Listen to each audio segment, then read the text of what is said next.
जय हिंद दोस्तों। आज हम देखने वाले हैं गुप्त वंश। चलिए आज देखते हैं गुप्त वंश के बारे में कुछ जानकारी बताते हैं कि गुप्त वंश को जो है स्वर्ण काल क्यों कहा गया। समझे? गुप्त वंश को इसको जो है प्राचीन भारतीय इतिहास को स्वर्ण काल कहा गया है। चलिए उसके बारे में देखते हैं। अब देखिए इसके जो है यानी स्रोत हैं या कैसे जाने मिला है या कैसे इसको पहचाना गया कि जो है या उस समय कैसे था या स्वर्ण काल कैसे था, इसके बारे में हम देखते हैं अभी। और कुछ खास बातें हैं इसमें जो है जो स्वर्ण काल इसको कहा गया है। समझे? जो स्वर्ण काल कहा गया है कुछ वो भी खास बातें हैं। अब देखिए जो मूर्ति बनाने की परंपरा आती है उसके बारे में देखते हैं, अलग साइड हो जाता है। और जो मंदिर बनाने में होता है उसको जो है अलग साइड हो जाता है। अभी हम जो है एक एक करके बताने वाले, उसमें कंफ्यूजन नहीं रहेगी।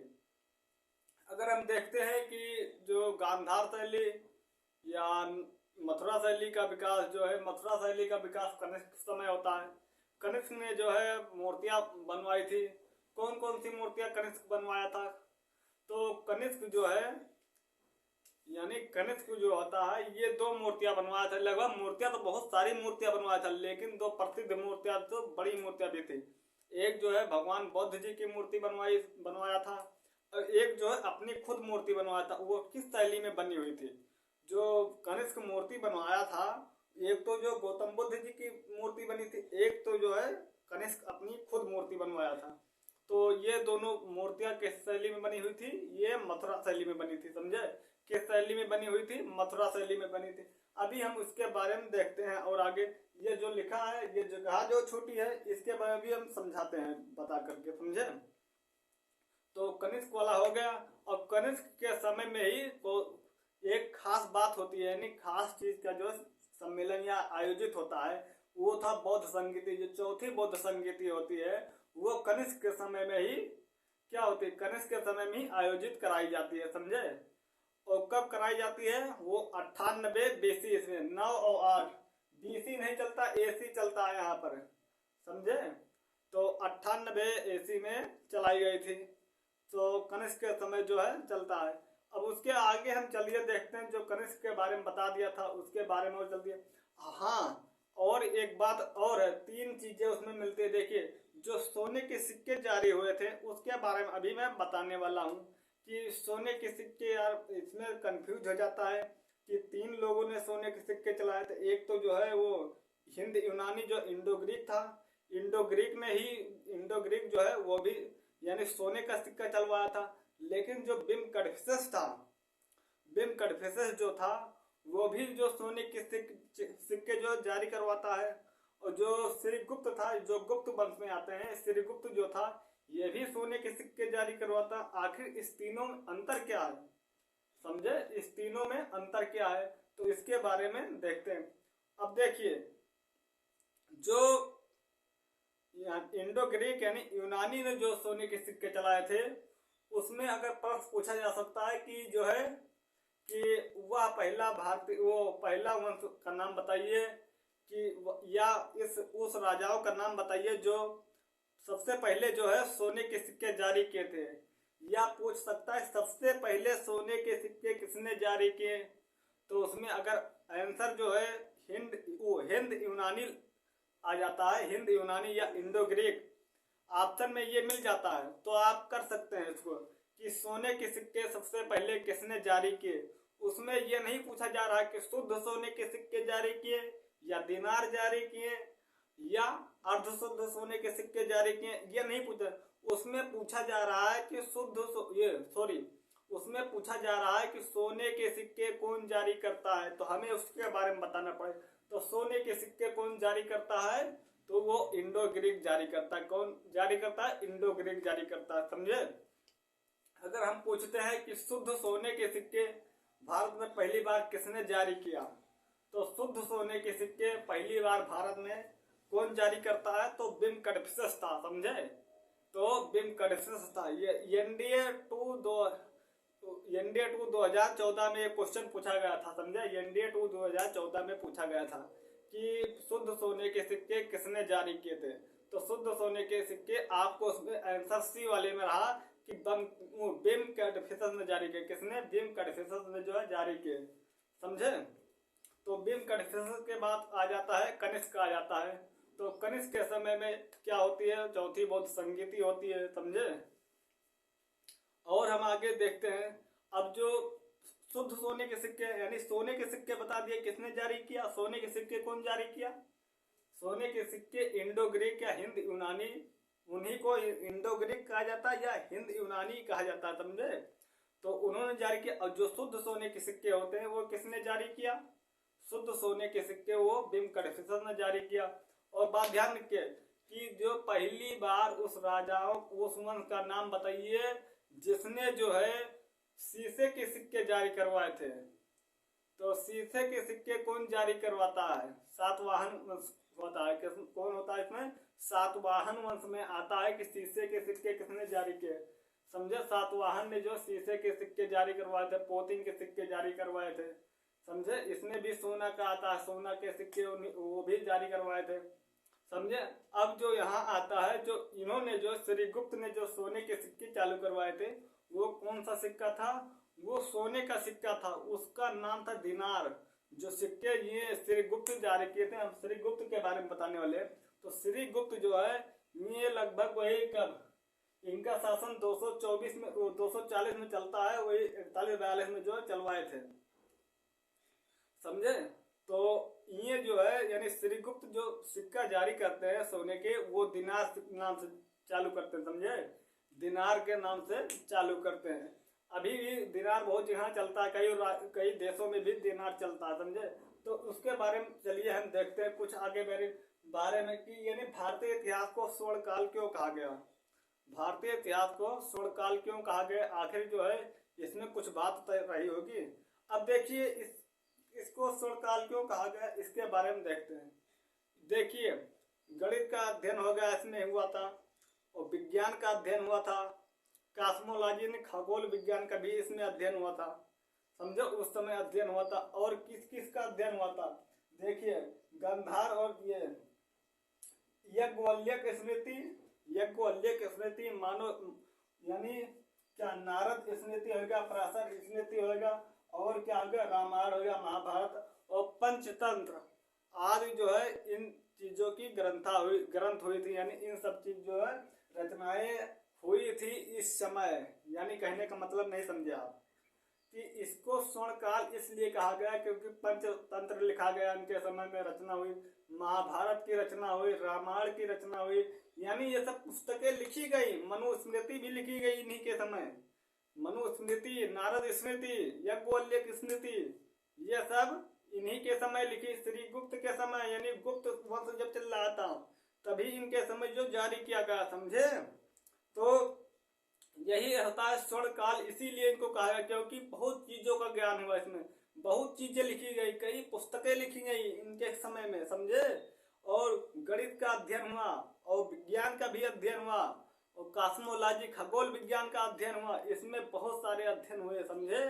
इसीलिए इसे स्वर्णकाल कहा जाता है। अब देखिए जो शैली की बात होती है, द्रविड़ शैली, नागर शैली, गंधार शैली, मथुरा शैली, बेसर शैली, इन सब चीज के बारे में बताने आज हम अलग कर देंगे। इसका अलग जो मथुरा शैली होती है, और मथुरा शैली एक और शैली, मथुरा शैली और गंधार शैली। जो मथुरा शैली होती है, देखिए दोस्तों, जो मथुरा शैली है और जो गंधार शैली है, इनका काम क्या चीज है? मूर्ति बनाने का कार्य है।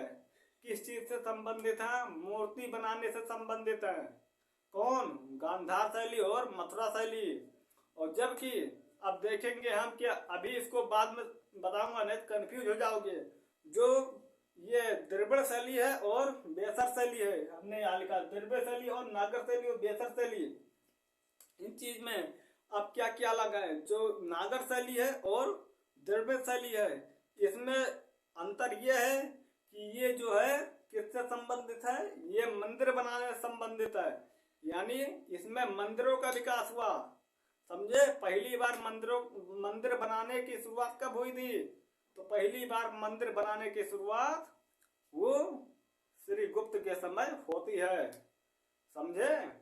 तो नागर शैली और मथुरा शैली, ओ सॉरी, ये गांधार शैली और मथुरा शैली ये कनिष्क के समय में जारी होता है, और जो है गांधार शैली और सॉरी ये नागर शैली और द्रविड़ शैली बेसर शैली ये श्री गुप्त के समय चालू होती है। अब देखिए इसमें जो कुछ स्रोत देखते हैं, या पहले इनके बारे में जो इनका यानी जो गुप्त वंश का संस्थापक कौन होता है, गुप्त वंश का संस्थापक कौन होता है, श्री गुप्त होता है।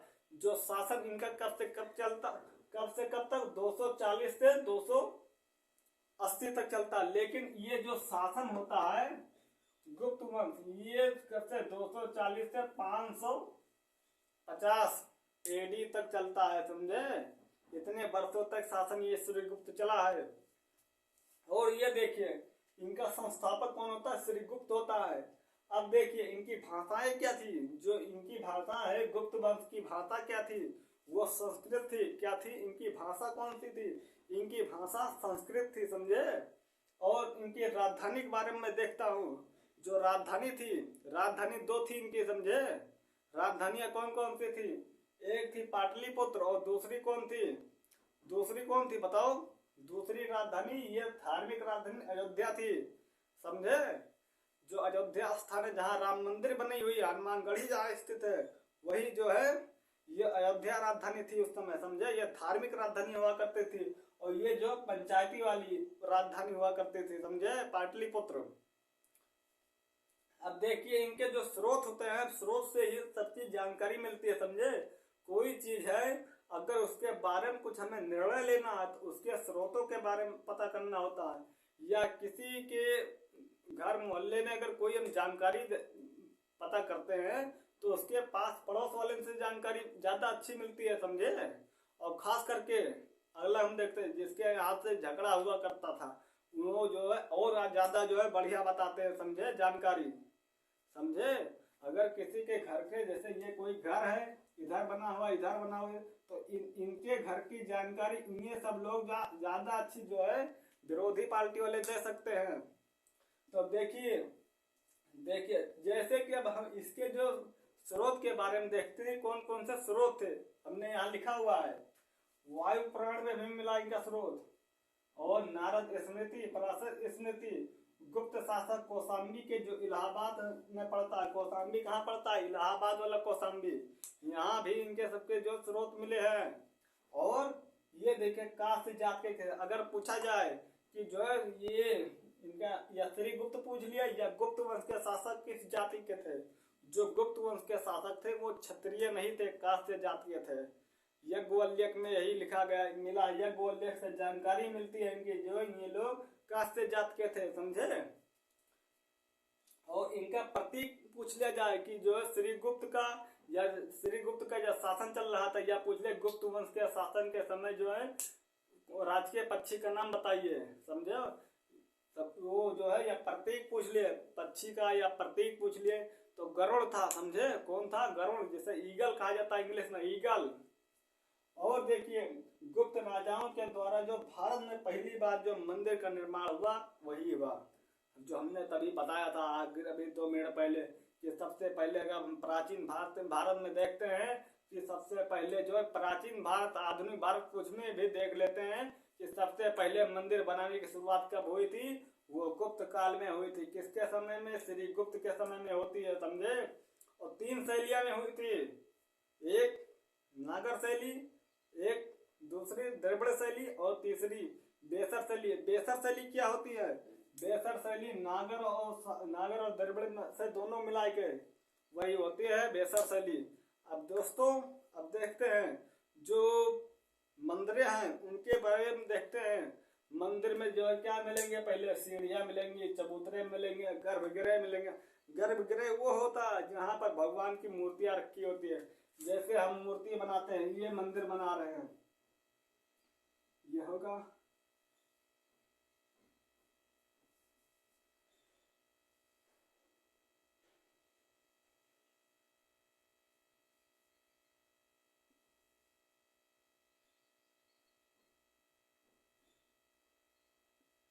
मान लो ये मंदिर है, ये ऊपर झंडा लग गया, ये मंदिर है। अब ये क्या है, सीढ़ियां हैं, ये सीढ़ियां लगी हुई हैं, ये जो है चढ़ने के लिए सीढ़ियां लगी हुई हैं। ये क्या है, चबूतरे हैं, क्या है, चबूतरे हैं। यहाँ अंदर क्या रखी गई, मूर्तियां रखी गई हैं। इसमें जो ये कौन से नागर शैली में मूर्तियां छोटी होती थी, समझे, नागर शैली में मूर्तियां छोटी होती थी, समझे। अगर आज हमें देखना है प्राचीन भारतीयों की जो है मूर्ति, प्राचीन इतिहास की मूर्ति अगर देखना है तो हमें कहाँ जाना पड़ेगा, हमें जो है दक्षिण भारत की ओर जाना पड़ेगा। दक्षिण भारत में जो है मूर्तियां हमें सुरक्षित देखने को मिल जाए, बढ़िया बढ़िया जो है मूर्तियां जो देखने के लिए हमें दक्षिण भारत की ओर जाना पड़ेगा। क्योंकि जो उत्तर भारत की मूर्तियां थी वो जब मुस्लिम आक्रमण हुए थे तो वो लोग ने जो है इसको तोड़ डाला था। अब लेकिन जो है दक्षिण भारत है, दक्षिण भारत वाले हिस्से में वहां पर मूर्तियां नहीं तोड़ पाए ये लोग। क्यों नहीं तोड़ पाए उसके बारे में अभी बताता हूँ, पहले उत्तर भारत की देख लेते हैं। जैसे ये मंदिर होगा, इसमें जो छोटी छोटी मूर्तियां रखी हुई, जैसे अब यहाँ हमारे देखा जाए अयोध्या में राम मंदिर बड़ा बना हुआ, लेकिन मूर्तियां कितनी बड़ी बड़ी हैं, मूर्तियां छोटी छोटी मूर्तियां धरी हुई, समझे, मूर्तियां छोटी छोटी हैं। तो जो है उत्तर भारत में जो मंदिरें तो बड़ी होती थी लेकिन मूर्तियां क्या, मूर्तियां छोटी छोटी होती थी, समझे। तो ये मूर्ति है, इन्हें क्या, ये झंडा हो गया, ये सीढ़ियां होगी, ये चबूतरे हो गए, ये गर्भगृह हो गया, समझे, गर्भगृह जहाँ मूर्तियां रखी जाती है भगवान की, समझे, ये चीज था। और इसके आगे थोड़ा थोड़ा ऐसे जो बाउंड्री बना दी जाती थी बस, ज्यादा से ज्यादा। और इसमें से कुछ खास ही था, इसी के वजह से आक्रमणकारियों ने इस मंदिर को सब जो है उत्तर भारत की जितनी मंदिरें थी आजकल जो है ज्यादा से ज्यादा जो है उसको जो तोड़ डाले ये मुस्लिम आक्रमण ने। इसीलिए हमें उत्तर भारत में ज्यादा मंदिर का जो है साक्ष्य देखने के लिए नहीं मिलते हैं। अब चलिए देखते हैं द्रविड़ शैली क्या होती है, इनके बारे में देखते हैं। ये द्रविड़ शैली में देखते हैं, ये ऊंचे गोपुरम होते थे, इसमें ऊंचे गोपुरम, अभी बता रहा हूँ गोपुरम क्या, पहले देख लीजिए। और मंदिर की दीवार पर नक्काशी होती थी, मंदिर की दीवारों पर नक्काशी, ज्यादातर नंदी के इसमें चित्र मिले हुए हैं। और मूर्तियां आकार में बड़ी होती थी। अब जैसे ये क्या है,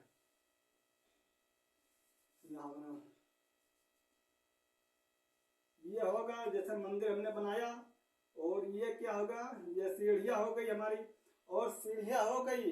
अब ये जो है इसको घेरने के लिए क्या बनाया था, गोल गोल बाउंड्री वार बनाया था, बाउंड्री, ताकि जो है बाउंड्री कितनी, जैसे ये मंदिर बनी हुई है, मंदिर से इतनी ऊंचे से, मंदिर से ज्यादा ऊंचे पर होती थी, समझे। ये बाउंड्री जो है मंदिरों से ज्यादा ऊंचे होती थी, मंदिर के आगे छोटी पड़ जाती थी।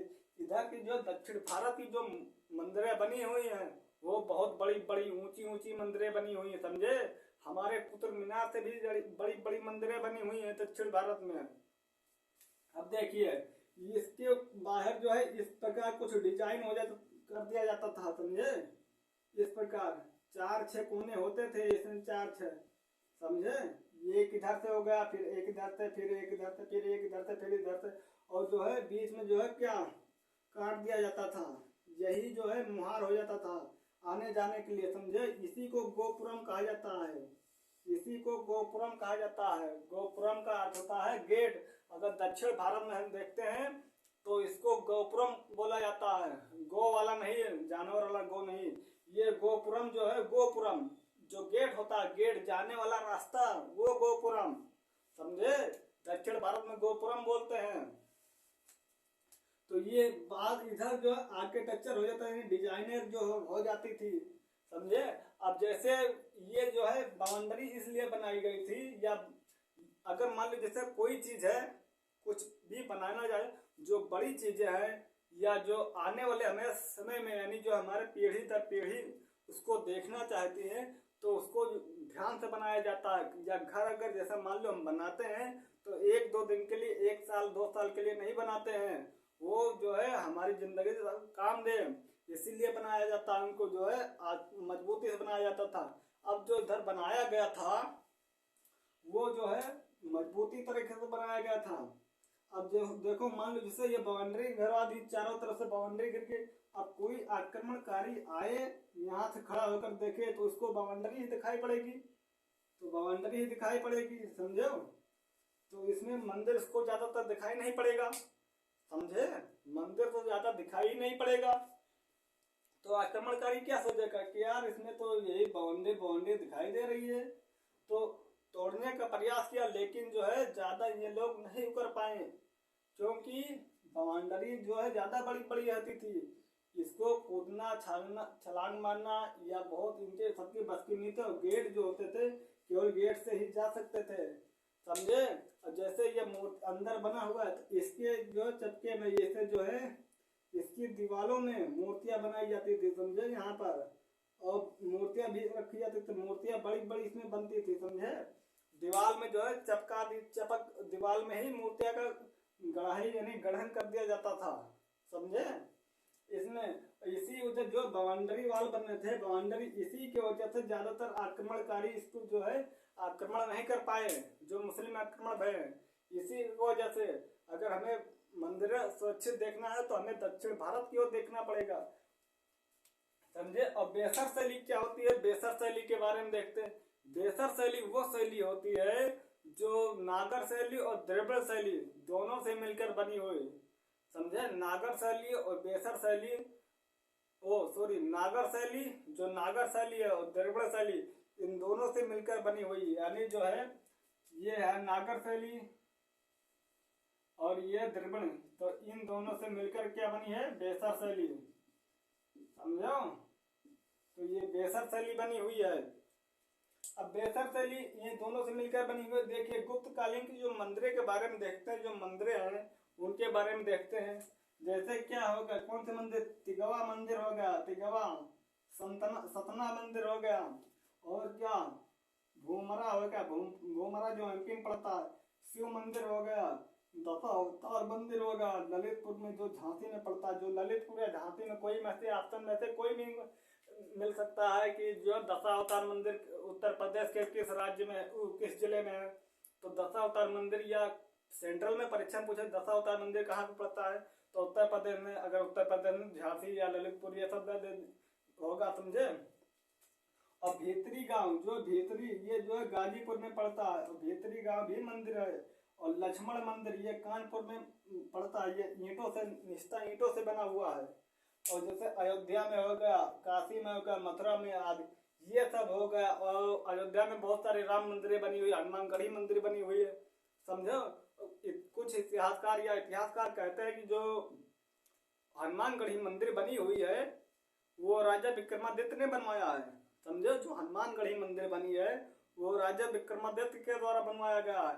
उसमें देखिए, अगर हम जब वहाँ प्रस्थान करते हैं, जब यानी हनुमानगढ़ी मंदिर आ जाते हैं, जब हम सीढ़ियों पर चढ़ते हैं तो सीढ़ियाँ दूर से उसमें सीढ़ियाँ लगी हुई है, समझे। ऐसे चढ़ चढ़ चढ़ चढ़ के तो भीतर मुड़ेगी तो यहाँ पर जाया जाता है। तो मंदिर बनी हुई है, अंदर हनुमान जी का वो रखा हुआ है, मूर्ति रखी गई हुई है, समझे। तो यही सब इसमें रहा है। और उसके आगे हम और देखते हैं अभी।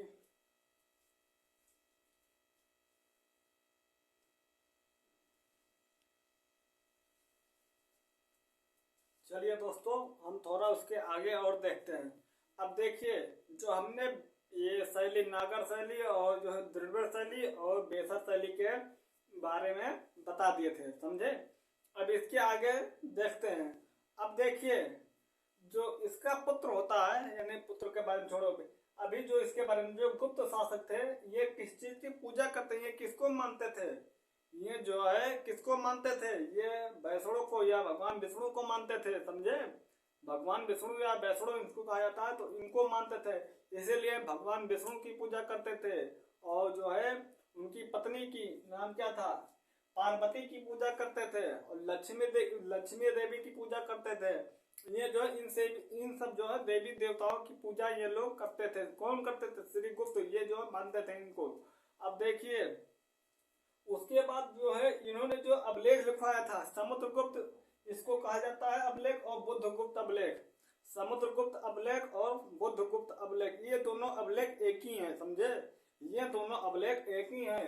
तो अभिलेख पर गुप्त वंश के राजाओं के नाम का उल्लेख मिलता है। यहीं से जो है, यही अभिलेख से ही गुप्त वंश के राजाओं का उल्लेख यहीं से मिलता है, समझे।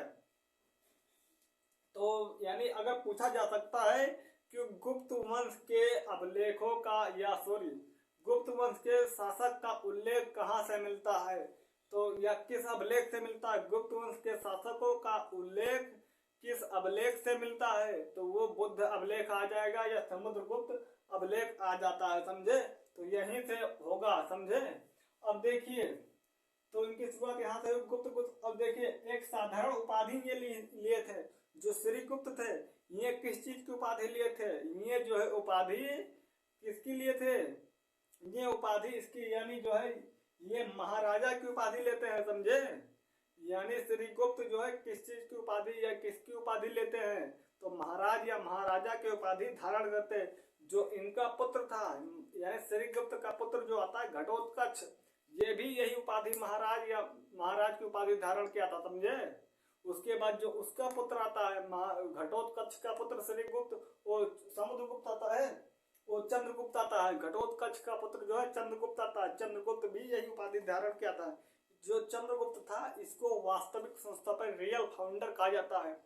जो इसके यानी चंद्रगुप्त जो प्रथम था, वो चंद्रगुप्त दूसरे थे और ये चंद्रगुप्त दूसरे हैं। इन्होंने जो संबोध जारी किया था। चलिए देखते हैं। पहले ये घटोत्कच के बारे में हमने बता दिया उपाधि, इसको जो दूसरा शासक कहा जाता है, समझे। गुप्त वंश का दूसरा शासक के नाम बताइए। घटोत्कच था, कौन सा, घटोत्कच। और जो है ये उपाधि जो महाराजा की उपाधि या महाराज की उपाधि धारण की थी।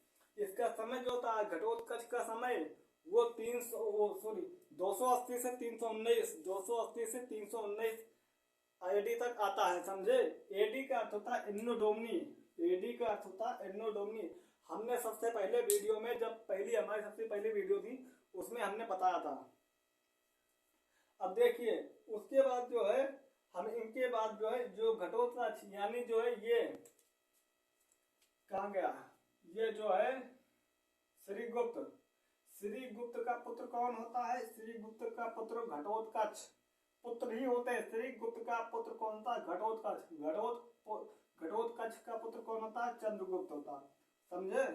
यानी ये इनके पुत्र हो गए, इनके पुत्र फिर वो हो गए। तो चंद्रगुप्त प्रथम ये 319 से 335 तक चलता है। 319 से 320 के बीच में इन्होंने एक संबोध जारी करवाया था।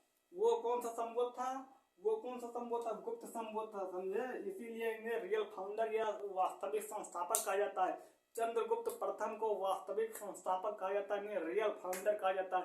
क्योंकि इन्होंने जो है क्योंकि इन्होंने गुप्त वंश हमें जो है वो यानी जो अकेला संबोध वाला आ जाता है, तो जो है इन्होंने जो है चंद्रगुप्त प्रथम ने गुप्त संबोध जारी किया था, समझे। इसीलिए इनको रियल फाउंडर कहा जाता है।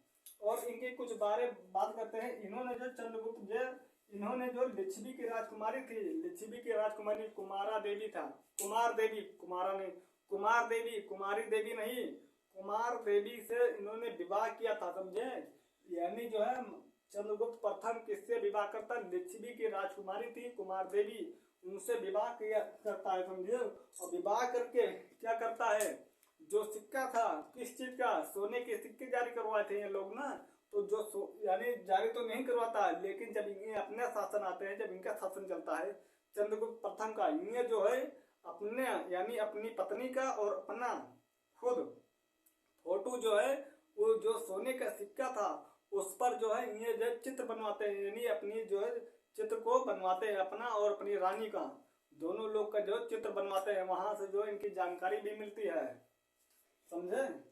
तो ये उन्होंने चित्र बनवाया, रानी और राजा का जो है चित्र जो है बनवाया, अंकित करवाया। अब हम इसके आगे जो अगली वीडियो में मिलेंगे, तब तक के लिए धन्यवाद। आप बताइएगा कि वीडियो कैसी लगी, कमेंट करके जरूर बताना। तब तक के लिए धन्यवाद।